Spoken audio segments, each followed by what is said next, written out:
as we round out our November, we're starting to approach Thanksgiving, America Thanksgiving. Yeah. We've already passed Canadian Thanksgiving, of course, but Thanksgiving coming up, Brad. What does a Brad Guigar Thanksgiving look like these days? It's interesting you ask, because we've started we found out the further that we get away from the standard turkey dinner, the happier we are for some reason.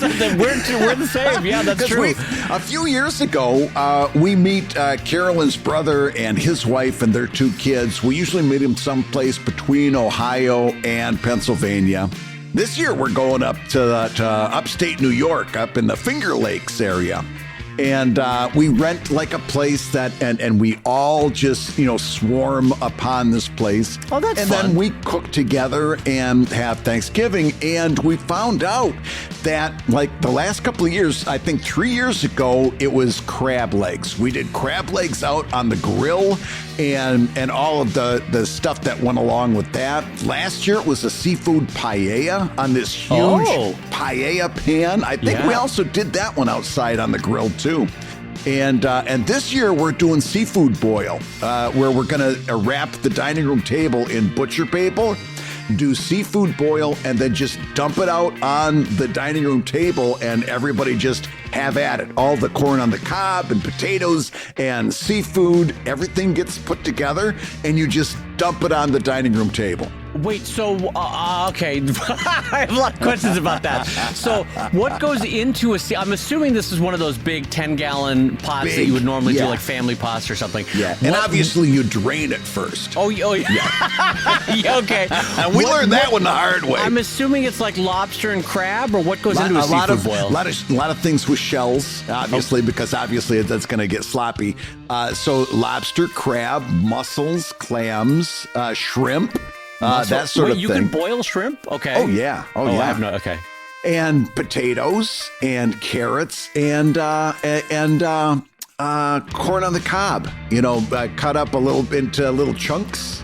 Like the little mini, okay. Right. Well, hold on. So, as speaking as someone who does not like seafood, first of all, this sounds very East Coast to me, because how delightful that all this stuff can be gotten right from the shore.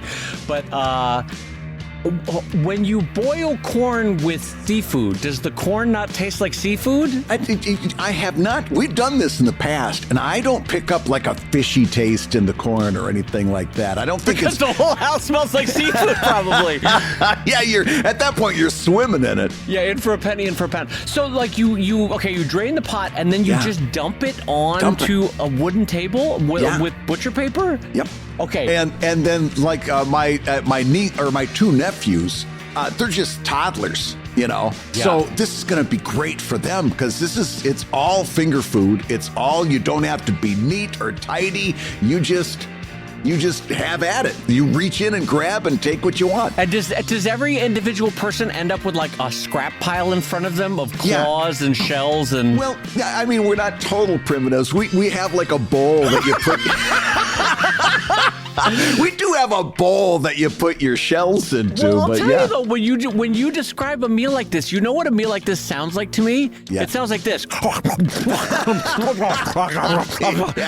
everyone's just grabbing from the pile. In my house, this would be a madhouse, because between the 7 kids that I grew up with, oh my God, we'd be elbowing each other for the one good bit of lobster or crab or something. Yeah, and you do have to be careful who you sit next to. You sit next to the wrong guy, you pull back a stub. You want to sit down next to the 9-year-old or the 12-year-old, because your arms are longer and they're not eating that much. Anybody you can overpower. Absolutely. I love that idea for Thanksgiving. That's really fun. Well, on that note, friends of a pile of seafood in front of you, I'm going to say hello, everybody, and welcome to Comic Lab, the show about making comics and making good food and making a living from comics. I'm Brad Guigar, the editor of the Webcomics Handbook on Substack and the creator of Evil Inc. And I'm his pal, Dave Kellett, cartoonist of Drive and Sheldon and co-director of the comics documentary Stripped. And this week's Hour of Comics Advice is made possible by your support at patreon.com/comiclab. So Dave, let's talk comics. Let's talk comics, my friend. We've got a fun show for everybody today. And but before we do, wait a minute. What is the cleanup like this? Do you just unhook the paper from all 4 edges of the table and roll it up? And then put it into a garbage bag, Whoa. Okay. Also, another follow-up question. Sorry, I have a lot of questions about this.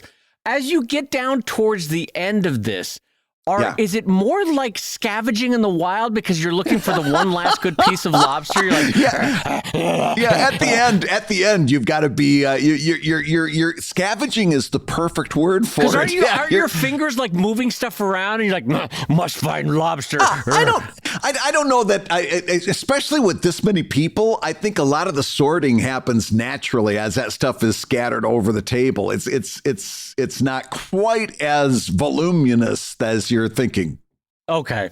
Well, in general, criticisms aside that I might have, that sounds like a fun way to do Thanksgiving, and so I wish you all the best with that. That's fun. I'm actually looking forward to it, and we're in a place that within driving distance is, I think, 2 wineries and a whiskey distillery.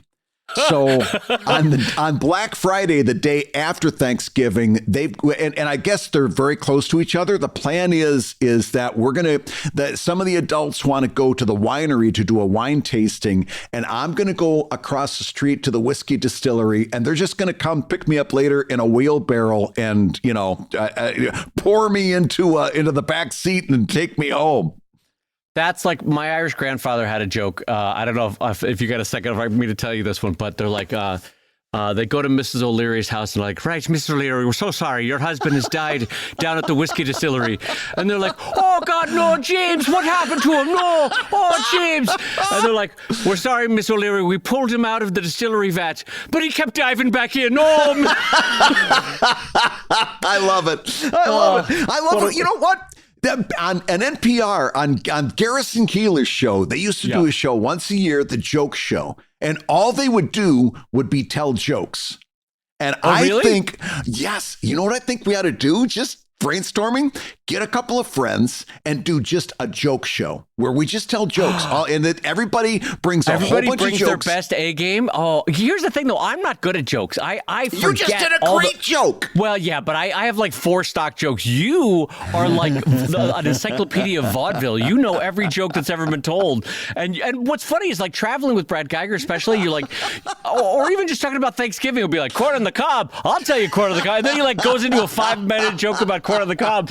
You're like, how do you remember all this? And so you're bonkers good at that. Anyway, let's get into the show today because you had something that catch your eye in a really fun way about what a comic is about versus what a comic or who a comic is for. And I thought this was a really fun thing to talk about today. This came up on the Discord server not too long ago, and I looked at it and I'm reading this and my jaw dropped when I saw what this person said, because I'm like, holy cats, I can talk about that for a half an hour. That one topic I can talk about for days. Here's what happened. One of our Comic Lab backers, part of our community, who's been a real active part of our community for a long time, real nice person. And I'm not going to out them, so I'm going to make up a hypothetical that is not related to what this person said. Okay. So this person said, and I'm putting in placeholders here.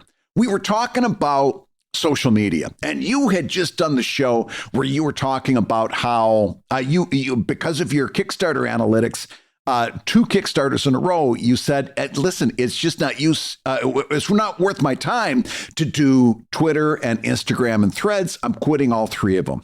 Well, that started in our community a conversation about, do you think you should quit Twitter too? Do I think I should quit Twitter? Here's where I think I'm going. I'm scaling back here, blah, blah, blah. And this person said, well, my comic is about, and I'll just fill in the blank, baseball players. And there's not a lot of baseball players on Instagram, and there's not a lot of baseball players on Threads. So I've got to do Twitter because that's where there's a real strong group of that's where the community players. Is. Yeah. So I've got to do Twitter because that's where the baseball players are, and I do a comic about baseball players. And I'm like, here, I know Dave and I can talk about this for a long time. Yeah. I didn't make this person wait for an answer. So I did jump in on Discord and I said, I think Brad will tell you what you're doing wrong. He'll do it right away. He doesn't waste any time. Just jump right in, wagging my finger the whole time. I saw it, but with love, you went in and been like, no, let's just do a course correction on your thinking on this. And I would love, let's share what your thinking was on that because it was great. Yeah, I said, I think you're selling yourself short if you think that only baseball players could like your comic about baseball players. And I used a former guest of the show, Ngozi. I used her as an example. And I said, what if Ngozi, who did Check Please, a comic about hockey players, what if she said that only hockey players, other hockey players, could like her comic? Right? What if she limited herself in her outreach, in her marketing, and her promotion? Right. What if she limited herself to only assuming that a hockey player could, or even ostensibly a hockey fan, could like Check Please? In fact, I think that would have been to her detriment, given the nature of the storyline. I think that would have been absolutely to her detriment. That story had bigger themes. It had bigger storylines than just hockey. Hockey was the way that the story came through. But to say, I've got to go where the hockey players are, I think that would have been a mistake. And I think it's similarly selling yourself short. And that's when I thought maybe we could take a little bit of time, Dave, to talk about the difference between a comics community and a comics content. Because a lot of times we all assume that they're the same thing. Yeah. And so we've seen over the course of webcomics, for example, comics about video game players, comics about people that run movie theaters, comics about historians, comics about late 20s women, comics about late 20s men, comics about, literally everything under the sun. And where you realize where that kind of thinking breaks down is just by looking at genre comics. So if you're writing Iron Man, right, you don't say to yourself, oh, I'm only writing this for people that own a $100 billion super suit made out of metal. Right. You don't say it, and it never even occurs to you if you're a genre cartoonist to say, or like a superhero genre cartoonist to say, oh, I'm only doing this for superpowered heroes or villains. So why would we do that for other subjects? Because Batman isn't marketed to orphans. Right? Yeah, especially incredibly wealthy orphans. Yes. So you see the fallacy of it though is that if you're saying to yourself, oh, well, I'm into the paragliding community, so I'm only going to pitch, and my comic is about paragliding, so I'm only going to pitch this to people that are in paragliding. Don't get me wrong. I think it's a great jumping off point. You have an immediate community you can outreach to and frankly start to amplify what is arguably the hardest point to start marketing a comic, which is at the beginning, right? So you have an immediate leg up because if I'm doing a pug comic, let's personalize it to me. I can immediately reach out to 40 billion online pug communities and physical pug communities, meetups and that sort of stuff. And immediately have an audience. But here's the thing. That's not the extent of my audience. Right. Even though it's about pugs, it's not just for people with pugs. It's for humans that want to see what the wider experience of what it is to be a human, what they're interested in. So, for example, I love Sarah's scribbles. I am not a late 20-something, early 30-something woman. I love Sarah's scribbles, So listen, it's not written for me, but I love reading a comic about menstrual cramps and seeing what that's all about. You know what I mean? I'm telling you, because for God's sakes, if we can't have empathy as humans, we're lost. And so you want to read and enjoy and learn about what the broader human experience is. Yes. And so if someone's a pug owner and you don't give two shits about dogs like Brad Geiger, you still might be curious about what it is to own a dog. What is that like? Yes, I still love every one of those freaking comics. They're fantastic. And honestly, if it's something like paragliding, and yes, of course, you're going to read, you're going to be interested as a paraglidist. I don't know if that's paragliderist. I don't know what that should be. I don't know what that phrase would be.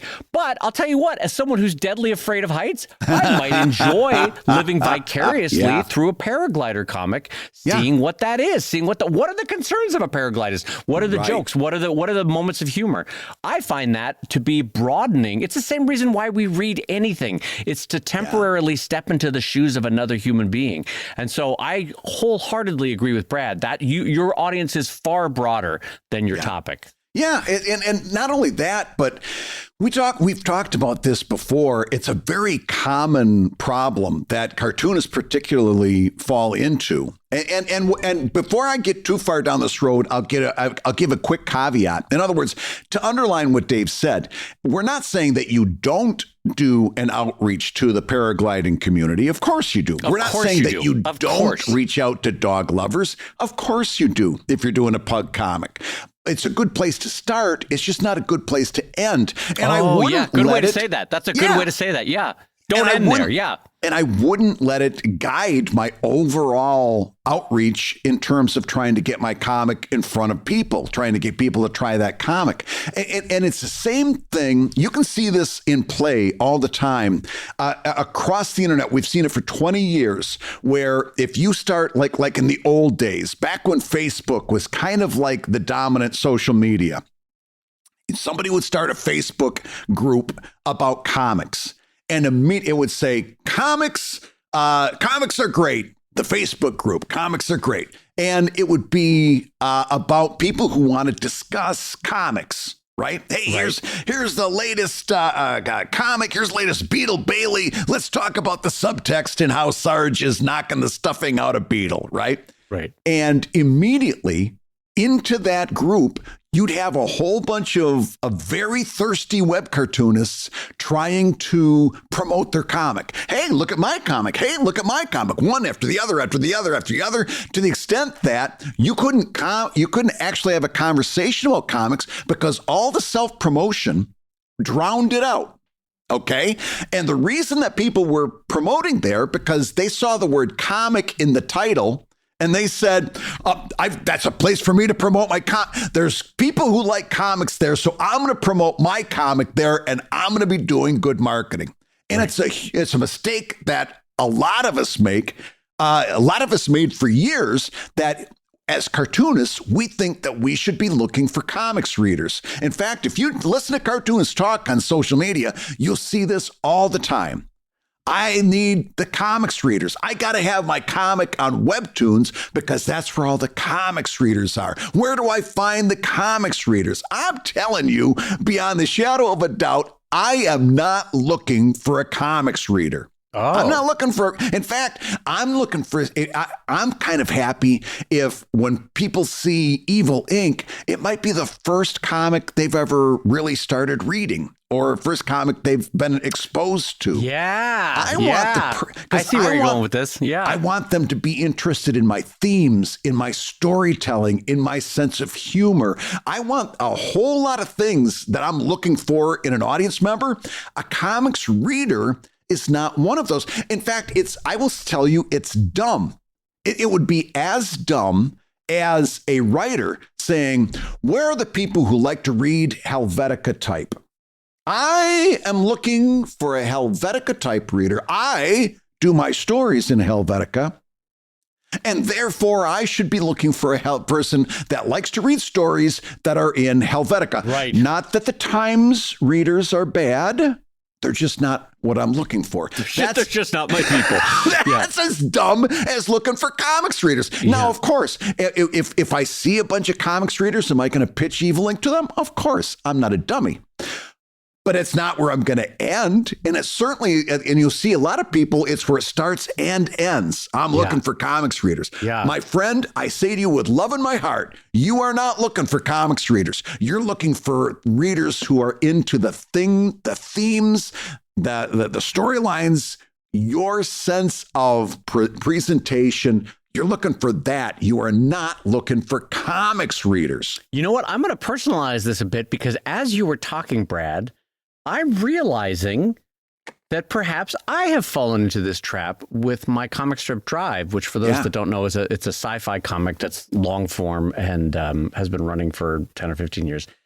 I might have been too limiting in the way I've been thinking about it, in that I often pitch to sci-fi readers. But honestly, what I want to do is broaden it out to, hey, do you enjoy a good story? Do you like joy-filled stories that are also adventure-filled? That's really what I'm trying to pitch. Because in the same way that you can have someone who's never picked up a fantasy story love a fantasy story, Why am I limiting it to sci-fi readers? So you're right.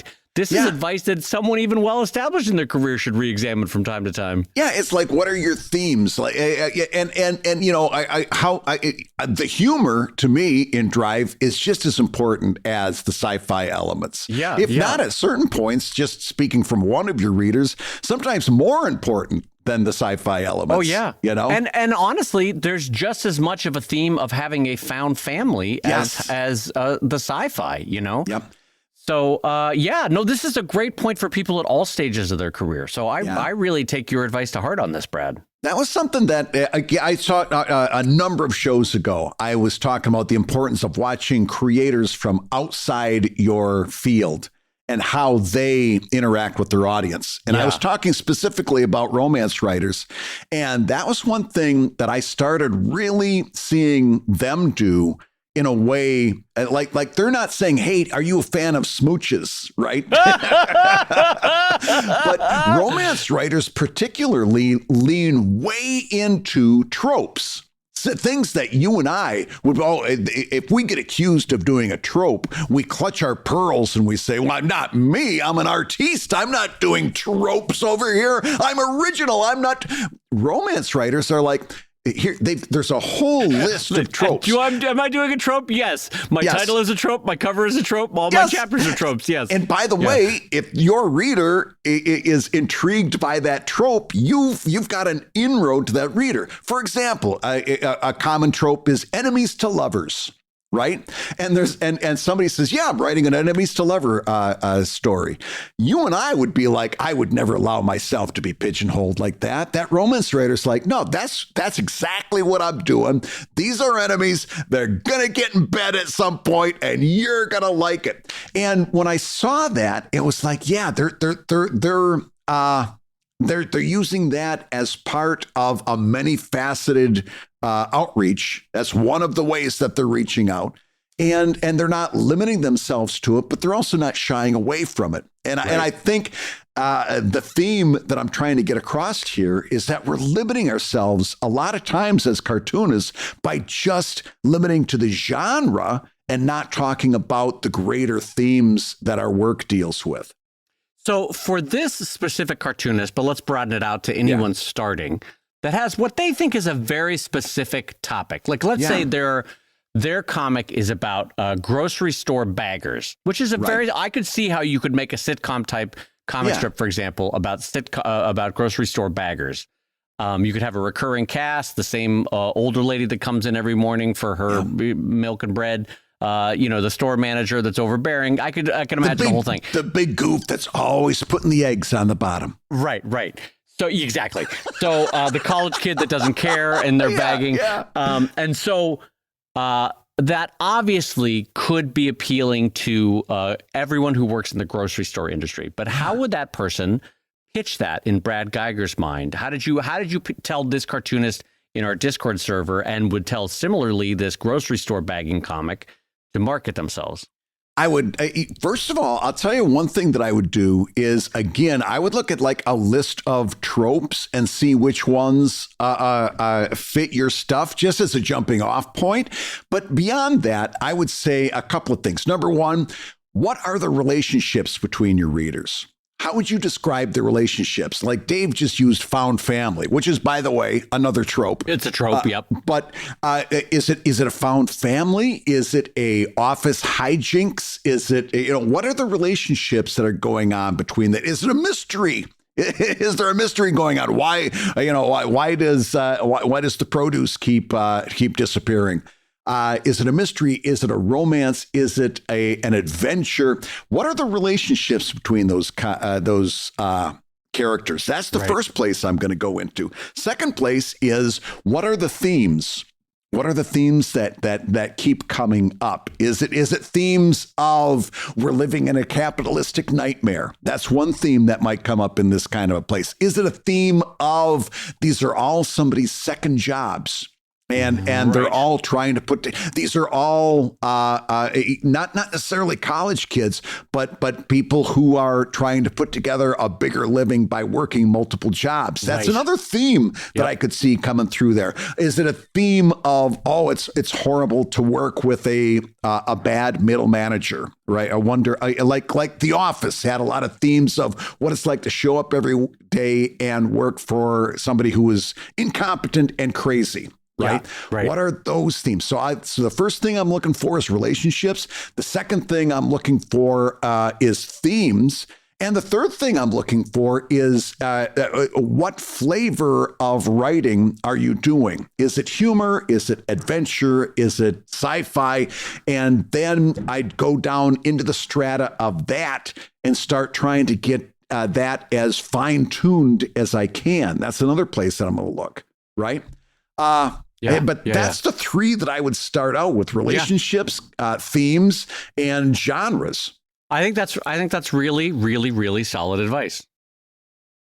Hey, if you're listening while you work, take a minute to stand and stretch. And while you're doing that, we're going to tell you why you should join us on Patreon. When you do, you're going to get hours and hours of podcasts that we recorded just for backers. And exclusive Patreon posts that go even deeper on Comic Lab topics. And access to our exclusive Discord server, which is a thriving community of professional cartoonists. So you can support the show you love and get tons of actionable resources for your own cartooning. And listen, if you can't swing a pledge this month, we get it.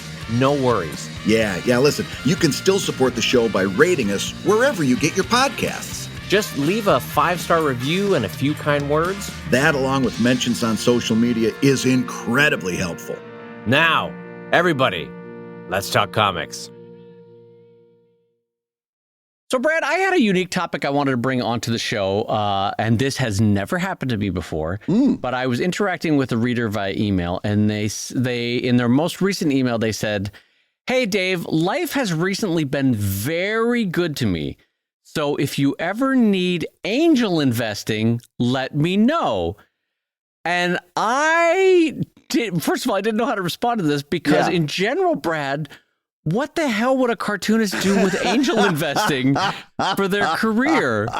And I asked that quite sincerely. I think it was made in good faith, and I think it was made with good intentions. Yeah. But maybe it's healthy to start off by telling people angel investing is a little bit akin to venture capitalists, but with an angel investor, usually it's a very successful or well-funded individual who usually has had success in business or businesses in the past and wants to throw their money towards a business in order to either take partial ownership of the business in the future or take on a certain amount of agreed to debt that will be paid back at a certain rate. But when I think of angel investing, Brad, this is why I asked the question of you, like, what the hell would I do with it? I think of it like, hey, I want to open up a restaurant, and that involves buying $200,000 worth of cooking equipment. Or, hey, I want to make a candle factory, a small bespoke candle factory, but that requires $100,000 of candle making equipment. Yeah. But I need a pen and a paper at the worst, you know what I mean? And worst case, access to a Kinko's. Like, what would I do with angel investing? A pen and a paper and a punchline, and you're in business. Yeah. See, first of all, let's get this right at the top. What a nice person this is. Yes. Oh, yes. Lovely sentiment. Yeah. Yeah. It's like because they're better than me, because I guarantee you, if all of a sudden I came into a lot of money, the last thing I'm thinking about is, I wonder how I could give that to Dave Kellett. You know, it is not happening. I'm buying myself a Lamborghini. I am not looking to invest in Sheldon right now. Listen, those Cancun vacations don't pay for themselves. Yes. So what a nice person that the first thing on their mind is, how could I use this largesse to improve the life of somebody whose work I appreciate? Let's get that right at the top. What a nice person. Sure. The only problem with that is angel investing is everything that you said it is, right? It gives somebody some startup money or some money that they need to bring their business to the next level. And because it's angel investing, they might give you a better interest rate on paying it back, or in some way better terms or periods. Yes. Paying it back. Yeah. But angel investing is still investing. You can't get around. Here's the thing. Because I remember there was a time that a bunch of us, angel investing had become like newsworthy. And a bunch of us were like, oh, wouldn't it be great to have an angel investor? And all of us were focusing on the angel part and not the investor part. We were all thinking about, this is a person who's going to do good things for me out of the kindness of their heart, like an angel. Right. The problem is they're still an investor, which means that they still want a return on their investment. Yeah. So people watching Shark Tank are like, oh, hooray, I got $300,000 from Mark Cuban. Failed to remember. Now you've got Mark Cuban in your life for the next 10 years. And who wants that? Yes. Like, you've got to figure out a way to make it to have been worth it for Mark Cuban to have invested in you. And so, I mean, in a blue sky world, let's just think about this for a second, though. Is there a way, a reason, a moment where cartoonists would need angel investing in a way, Brad, that Kickstarter couldn't provide the funding? No, I couldn't imagine. Like our angel investing is Kickstarter and or Patreon. We've got a whole slew of angels, and they're all making micropayments towards what we want to do. Right. I don't honestly know what I would use an angel investor for. The one thing that I'm not able to do right now is to afford an assistant. It would be nice if I could hire an assistant to do certain things that I'd like to do around here. But then I don't know how that becomes worthwhile for the angel investor. Like, at some point, anybody that would give me money is just throwing it away. I would use it on something, but I don't know how that person recoups their investment. It would just be throwing money away. I'd use it on hiring an assistant, but then at the end of that, I don't know how that money comes back to the angel investor. So it's a wonderful fantasy. But in realistic terms, I don't know what I would use an angel investor for. Yeah, I mean, we can break it down to an independent cartoonist. All of their costs are the cost of production for either books or posters or tchotchkes or pins or magnets, right? That kind of thing. There's cost of production. There's storage. That ostensibly is a cost. Yeah. And or office space if a cartoonist does not have a place to work at home, or it's a 1-bedroom apartment or something like that. Yeah. That could be a cost. And then labor is the fourth cost. And then all the ancillary, costs of doing business, the electrical, water, taxes, all that sort of stuff. But those are the four. And I can't see any, aside from maybe labor, like you said, I can't see any reason why I would suddenly need an influx of $100,000 that would change my career path, because if you had an assistant, or if I had a second assistant, all that would mean would be maybe one more Kickstarter a year for each one of us, maybe two more Kickstarters a year for each one of us. But also, I don't know what I would do with one more assistant that Beth and I can't do with the two of us. You know what I mean? Yeah.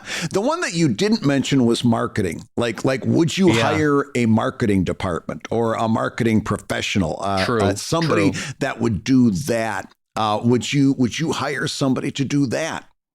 I think what I would do is maybe before that, I almost would want to hire an office manager. If you know the role of office manager, which is sort of the Jack or Jane of all trades in terms of project flow and official communications from the office to the outside world, and budgeting and accounting and basic bookkeeping and all that sort of stuff. But I don't even know.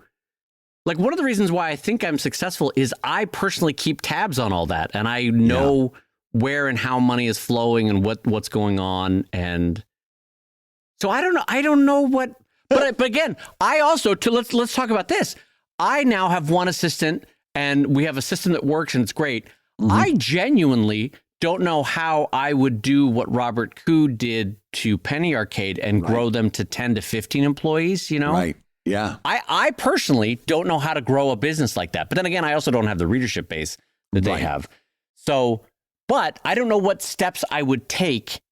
Would I hire marketing, advertising, PR, office manager, a yet another artist assistant? So I become more like a mangaka system, where someone's doing the lettering, someone's doing the inking, someone's doing the penciling. You know what I mean? Where it's more, you could either call it a Marvel DC method or a mangaka system. I don't know where I would throw that money to improve, basically. No, and again, it comes back to, for me at least, I could throw money at any number of those things.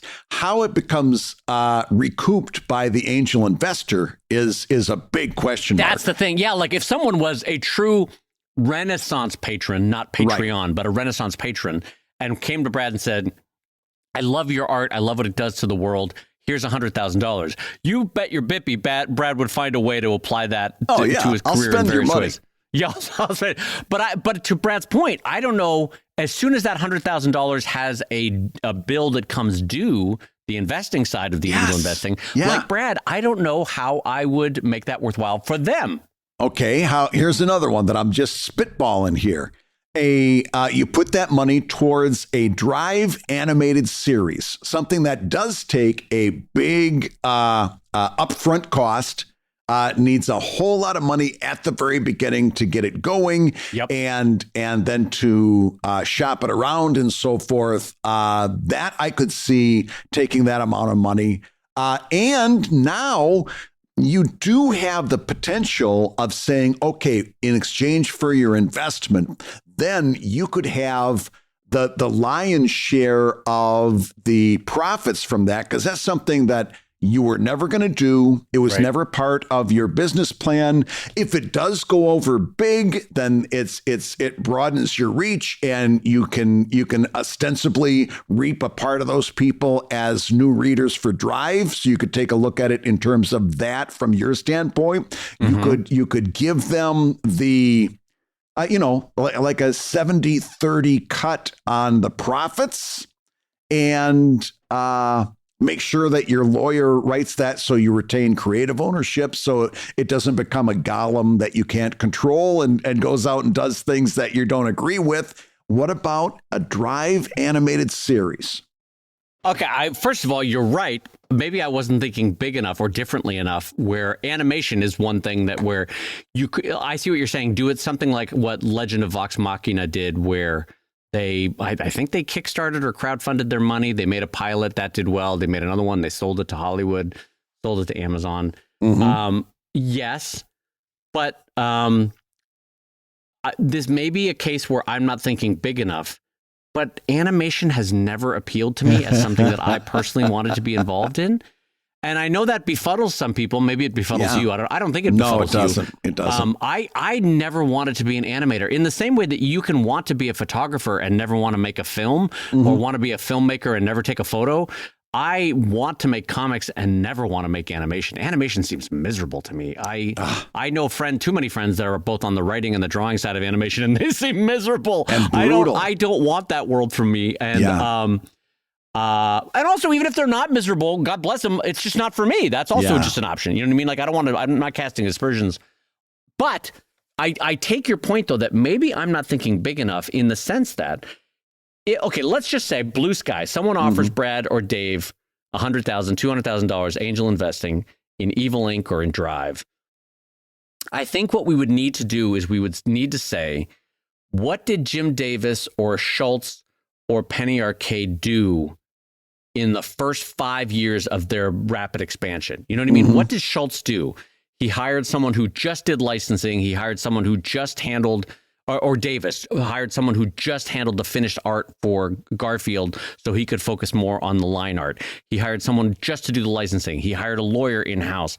He hired, for Garfield, very specifically, he had 65 people working for him. So there's a lot there. But like you said, had more ownership of specific products and product ideas. Yeah. And so maybe I'm just not thinking big enough, and maybe I would need to use the biggest cartoonists as role models of what they did You know? Unfortunately, I think you've got to limit it to coup, because the first thing that Jim Davis and Charles Schulz did was signed with the syndicate at a time when newspapers were one of the dominant entertainment media in the country, and getting into the newspaper meant that you had a locked-in audience that was, a gated community, as it were.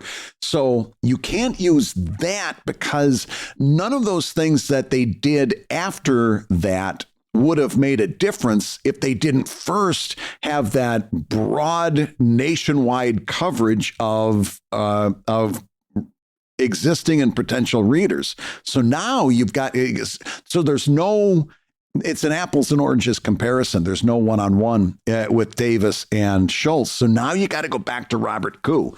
What was the first thing that he did with that? And then I think their first hire was graphic designer that did merch, right? So both handled the website. Wasn't it? I forget what his name was. But that seems to me a smart first hire. What if their first hire was a advertising buyer or an advertising seller? In other words, I mean, but in all honesty, Brad, do you want to be involved in any way, shape, or form with advertising buys or advertising sellers? But that's my point. Again, we've got an apples and oranges thing, because I got a feeling, if you put my feet to the fire, his first hire was probably somebody that extended their advertising reach. Because you're Robert Koo. You come in, you see these guys that got incredible audience potential. They're not monetizing. You don't need a graphics artist. You need somebody to get those ads positioned, to sell ads to Which people. Which was Robert originally, but you're right. They also then brought in someone. I think that was their second hire. I don't know this for a fact, but I would bet $10 that his first hire was in advertising. Yeah, you're probably right. I remember who they hired, and it was either the first or the second hire was advertising sales. Yeah, you're right. I mean, part of it is knowing what you are. Jim Davis and George and Schulz were mass market comics. Mm-hmm. Penny Arcade was medium market comics. Yeah. I am micro market comics. You know what I mean? So a lot of the things that I could hire for, I just don't have an audience size, and never will have an audience size. Yeah. That could fit with the production of a bunch of merch and stuffed toys and this and that, or the sales of advertising space, or the need for a 6-person office space. You know what I mean? Yeah. I just will never have it, and I will never need it. So I don't know. I don't know what I would do with I mean, again, there's the pie in the sky version of this conversation, which I could fill in. In fact, let's do that, because here's what's holding us. Let's say Brad Guigar inherits $2 million. Like, what would you do with it? That's a different conversation, because all of these things always hit, for me, a hiccup when we say, how does the investor recoup their money? And that's just not going to happen, I think, realistically. But now let's take your version of the conversation. I inherit $200,000. What am I going to do with it? Now you've got an interesting conversation, because do you hire an assistant? Do you hire a marketing department? Do you hire somebody that can put you into merchandising? Do you launch your animated series? Of those four, and am I missing anything off the top of my head, Dave? No, before I give my answer? That's good. Keep going. Yeah. What would be the one that I would do? Knee-jerk reaction. The first one that comes to mind is marketing. First one that comes to mind for me, and I'll tell you why. I think it's going to be marketing, because I find myself in a place where social media has recessed so much that most of my days, when I'm not focused on doing the comic, most of my days for the last several months has been, how can I extend my outreach to expose my comics to more readers, more people who haven't heard from it before, people who might have heard from it but haven't been exposed to it enough to find out they might like it. And if the marketing works, then the assistant follows, then the merchandising follows that. And animation, like you said, it sounds like a great, if you're complete fantasy world animation, yes. But given what you and I both know about the animation industry and how brutal it is, I don't have any great enthusiasm towards being put through all that for the limited. Like, it's one thing. Robert Kirkman's a really good example. And I don't know how that business deal came, but in my mind, it's like they saw they had something. The studio was interested in it. They come to him, they say, can we license this? That's how that conversation goes. He's involved in the creative process. In my fantasy version of how that goes, that's one thing. Right. If it's a licensing deal, I sign on the dotted line and it's a good contract. And then Evil Inc., the animated series, takes off. That's fine.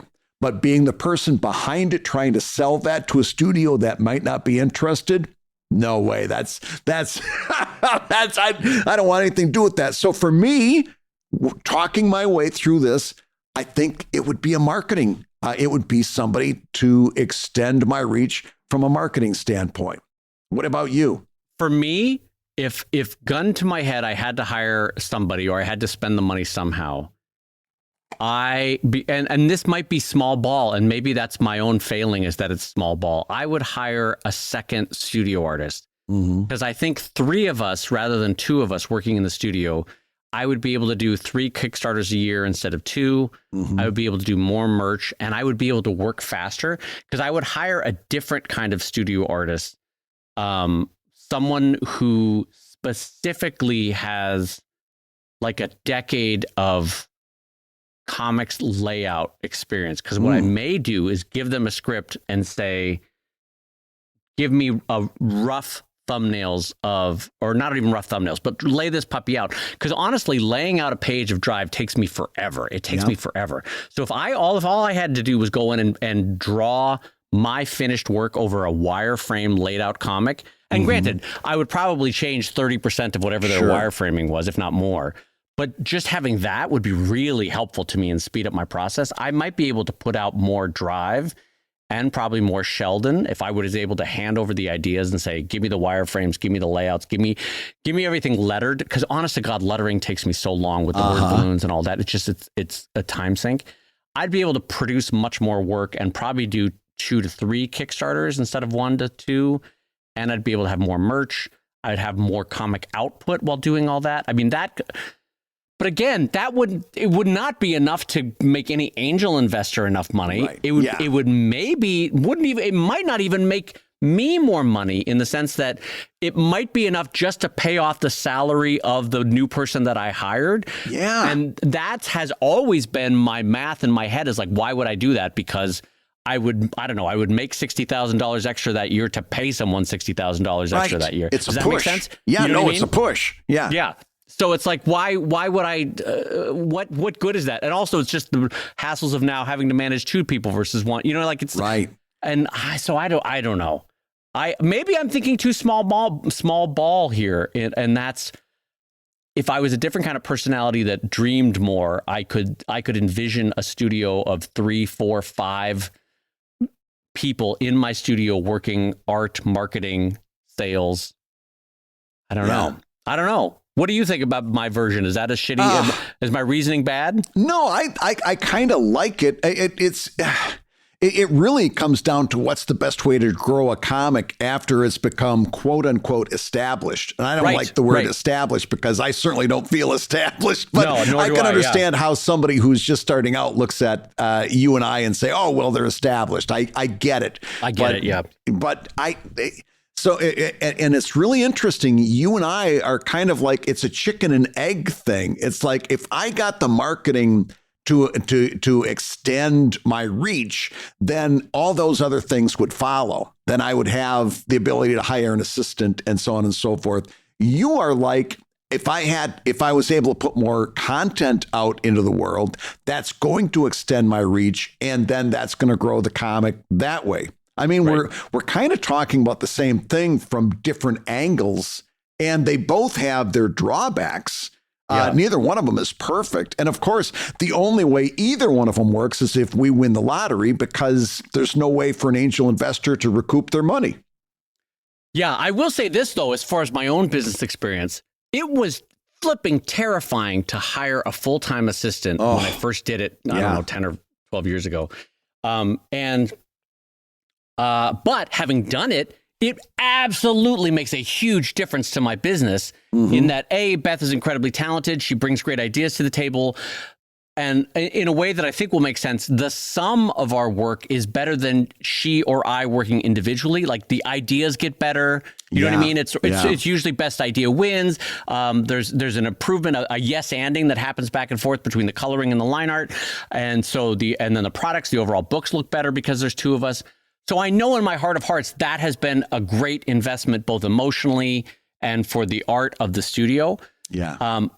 But for whatever reason, I can't envision what yet one more person could elevate it to.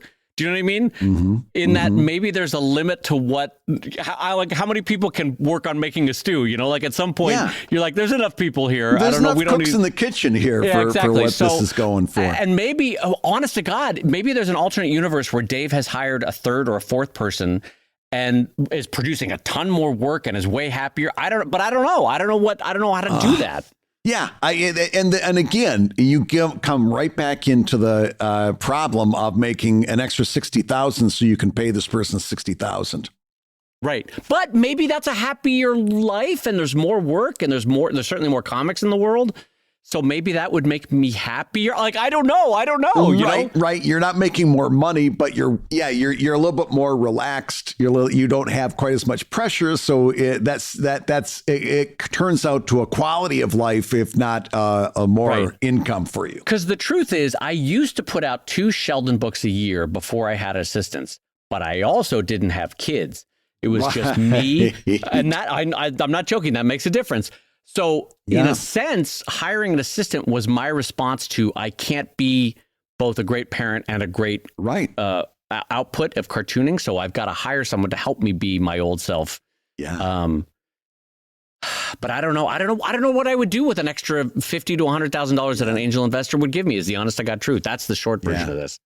I think if I come back to the assistant thing, and if I were to hire an assistant, it would either be somebody, again, a unicorn that is somebody who has deep catalog knowledge of how to run a Kickstarter, but isn't already off to a gallop in their own career, right? That person doesn't exist. A person who has a deep catalog knowledge of running a Kickstarter who wants to work for Brad Geiger. That person don't exist. So it would either, but that's and also the one, has a deep love of comics, just a love of comics. You know? Yes, and wants to work on my stuff specifically. I want to work with Brad Geiger. Yeah, exactly. Yeah. So, but the other assistant you mentioned, wireframing. I use in Clip Studio, I use a lot of the 3D backgrounds a lot. I use a lot of the mannequins to get my to keep my characters on model and consistent and perspective and all those things.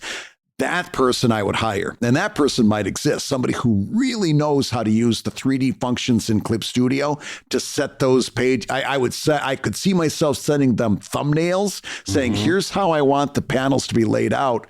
Set this up using the 3D backgrounds and the mannequins, and then I'll come in and pencil and ink from there, because that does take me an ungodly amount of time setting that stuff out. It results in art that's way better than my art was before, right? I do a lot tighter job than I used to do. The problem is, man, it takes a lot of time. And again, that's one of those I'd need to win the lottery, because there's nothing there for an investor. But that person I would hire, somebody who's really, really tight on Clip Studio.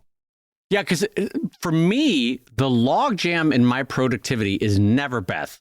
It is always me. It's always me. I am the logjam in the productivity, because only I can write the stuff and only I can draw the stuff. Right. And God, if I could have someone do the basic pencil layout of the paneling and the word balloons and the text lettering and the wireframing of the characters. Yeah. Even if it was mostly wrong, it would be faster to work off of that than to start from nothing. I think. Yeah. I mean, or also it would probably be 6 months. The most likely thing is it would be 6 months of really uncomfortable training and getting used to what I envision for the average page. Yeah. But I don't know. I don't know how to grow, basically. Here's my question. You would have somebody set up panel composition. Yes or no? Probably, yeah. Penciling? Maybe penciling, yeah. Lettering? Definitely lettering. Because lettering, aside from a couple key considerations, like they would have to learn how to, and this is not an easy thing, they would have to learn my very specific preferences for how a sentence breaks. Right. Yes. Where clauses tend to try to hang together, because so many people know just how have to do no lettering. Awareness of how. Yeah. So many people have no awareness of how to break a sentence. Oh my God. And yet make it a pleasing circle-ish shape. It's very hard to do. It's not easy. Okay. Inking. What if you handed off tightly penciled pages or panels to somebody and you had them ink for you? So that's a great question, because here there's a lot of mangaka that do it that way, where they slowly train up their interns until eventually they're like, now you're going to ink this page. First, usually it goes like this. You've been working for me for 8 years. Now you're going to ink my backgrounds. You've been working with me for 8 years. Now you're going to do my backgrounds and my foregrounds. And then now that you've been working 15 years, now you get to do my characters. I don't know that I would ever want to not do my own inking. How about you? Would you ever hand over the inking of Evil Ink? Well, I've got one more question, because if you notice, I'm building. So, but give me, and I'll answer your question, but give me an over/under on inking. What I like? I think the over/under is, even if I had 4 or 5 people working for me, and in a beautiful blue sky world, I could see that happening, 4 or 5 people working in a studio. I think I would always reserve inking for myself. Okay. Writing. Would you hire a co-writer? Okay, so here's now this one's different. I would, in an ideal world, have a writer's room, especially for Sheldon. Yeah. A writer's room of 2 to 3 people bouncing ideas off. That seems fun to me, because remember, everyone, I've been doing this for 25 years now. So I know what I write, and I also know that I'm I have on occasion gone back to the well, because after 25 years, you only have so much to pull from in terms of life experience. Yeah. So all the better, I think, to have a writer's room chiming in. How about you? Would you ever hire a writer's room, or even one more? So that's exact. I was going through all of that, and I'm with you all the way up to inking. And inking, so you do inking? It gets hard to hand off inking. Yeah. It really gets hard to hand off inking. That would be a tough one. Because that's really where the magic, that's where the rubber hits the road in terms of the final piece, And that's the final piece. That's what goes out there. Like if somebody's not a great penciler, I can fix that in the inking. In fact, I fix my own shitty penciling with my own we all inking. Get it. Pencils aren't perfect. Yeah, exactly. But that's the final thing that goes out. So it becomes very, very hard for me to give up inking. Writing is even harder for me to give up. Like I have such a very singular view of how I want that story to go and how the humor goes. Me too. I don't know that I would be I don't know that I play well with others when it comes to writing. I don't know that I'm good. Even you and I, who love and trust each other and respect each other's writing, we reserve certain things in writer's room for ourselves. We don't share certain plot-based writing points, if you know. Also, it doesn't translate well to radio, but or podcasting. But yes. So, however, single panel Brad Guigar cartoons, you'll share that with me all day long, because you know it's the sum of our work is better than the parts, right? Right. And I will share Sheldon's with you all day long, because I know that the sum of our work is better than our parts. Yeah. So that's what I'm saying. For Sheldon, I would 100% open that up to a Monday morning writing session for the whole studio. Wouldn't that be fun? Yep. Everybody could bring in fun things they've read or noticed or talked about, and then we would just pitch on ideas. I think that'd be great. I know if I got used to it, I'd be very good in a writer's room, because I know just from even when you and I do writer's room, certainly when you and I and other people are around, right? I get inwardly competitive And I get funnier because I'm competitive that way. And if you're honest about it, Brad, we've only met 5 or 6 cartoonists in our life, maybe 3 or 4 cartoonists in our life that trigger that with us, that we both feel comfortable and we want to actively impress them and do better than we normally would, you know? Yes. And it's not like an I'm better than you competition. It's more like I want to do well because I'm with you. You smile. Like if I can make Brad Geiger laugh, I will feel good about myself and the process. Yeah. So here's the thing. Would a studio that I ran with, instead of 2 employees going to 3 or 4, would it produce more work and better work? I think after it would take like 6 to 18 months, probably let's say a year. It would take about a year to get it up and running in a smooth way. I think it probably would. I think I would do more Kickstarters. I would do more books. I would be making more stuff physically. I would be making more comics, and it might even look better. But what a risk it feels like to me to go to a second employee or a third employee. And honestly, how an awkward 6 to 12 months would it be? We're like, no, that's not like how I work. I appreciate this. This is not how I like to work. No, this is not the feeling of Sheldon. No, Sheldon doesn't do that kind of sex joke. You know, this kind of like all the awkward conversations, you know, like all the things that you're like, you have to be a manager doesn't wear about. red pants. Yeah, You know what we haven't talked about is how would we use an angel investor to make Comic Lab any better? Oh, well, I'd get rid of you first thing. That's I mean, listen, that's the first hire. I'd get Kevin McShane in here like a heartbeat. The show'd go through the roof. I set you up for that. I mean, what is there a world in which we get an angel investor for Comic Lab and we turn this from podcast into a vidcast, a TV show, something like that? Oh yeah, I mean, yes, there is more money to be made. If I really had my druthers and I had about $70,000 or $80,000 to spend, I would build out a room in my house that was a studio space, and I would fly you out a couple times a year, and we would record like 6 shows every time you flew out, you know? Yeah. And we would do video shows because there is something fun and interesting about a studio space and physically being together. But also, we're not made for visuals. No one wants to see 2 doughy cartoonists that are, listen, I'm not 22 anymore. I was in great shape when I was 22. Nobody wants to see, the Pillsbury Doughboy talk about comics. Listen, you got to know what you are in this world. I ain't TV pretty. But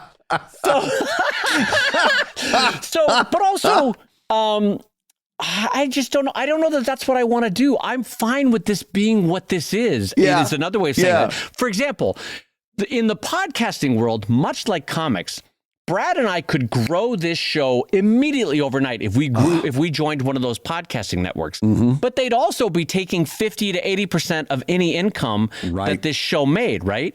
So much like for the same reason that we don't join Webtoons or Tapas or this or that, we could immediately grow our audience by joining that. But there's all sorts of legal and financial considerations that we don't want to have to deal with. So I love the way we do Comic Lab. I love the way we do our comics.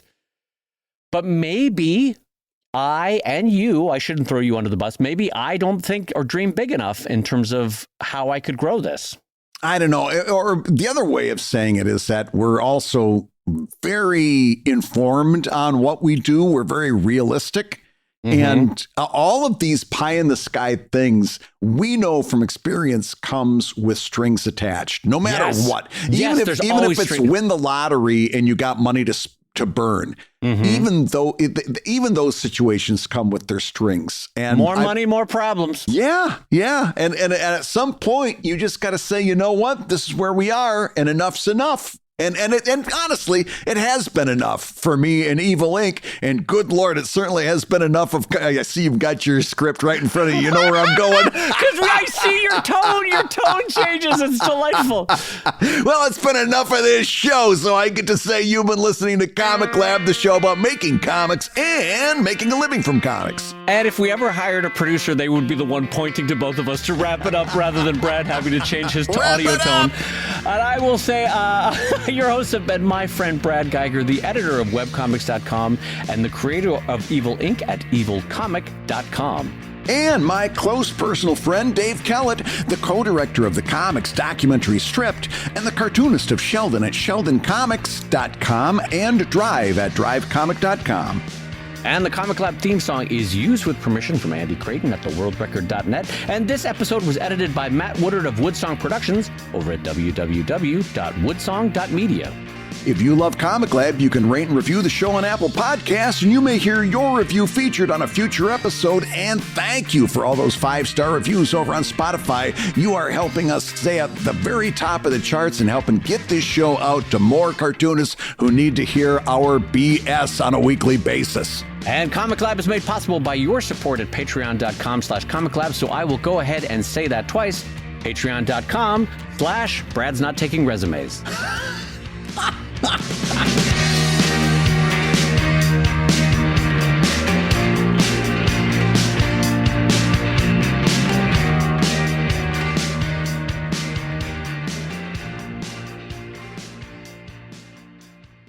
So listen, we've decided to take some of our own advice. We did get a little bit of angel investor money on our side, and I decided, unbeknownst to Dave, that I'm going to outsource the stinger this week. And I brought in probably one of your favorite. I know he's one of my favorite.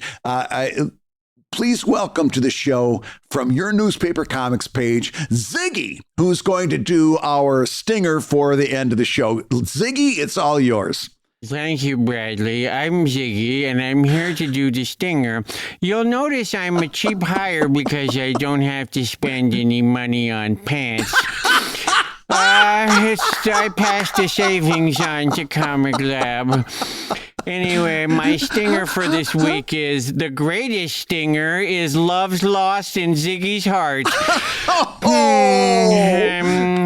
I'm Ziggy.